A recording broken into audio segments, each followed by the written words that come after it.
trời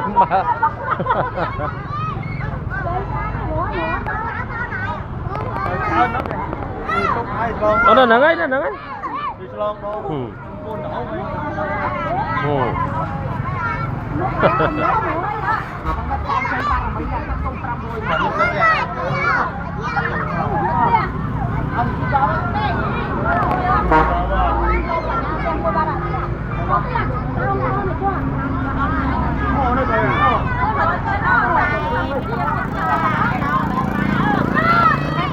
đây dạ đang làm thủ phi đi à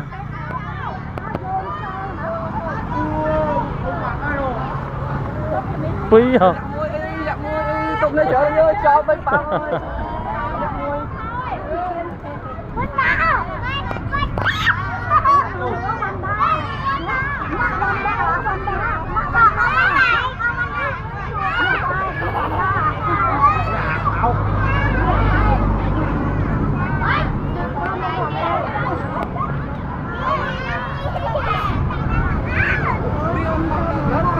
à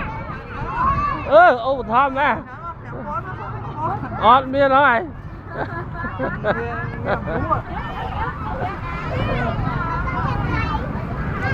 đạp lia nhở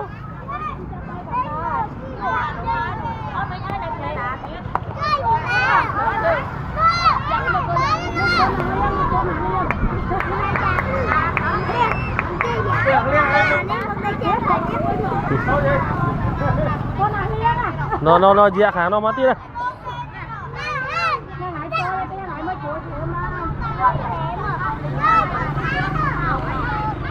thôi mà e hai đây là chia nữa nó bước dẹt hàng nó mà chua đó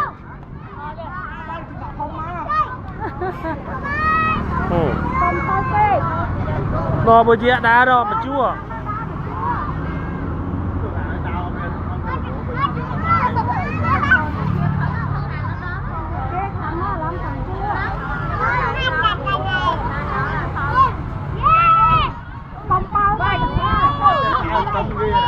mới chia hiệp chua đi ạ tao cơm cái nó này kia những này kia để chăm mày dạ không không riêng chua cái này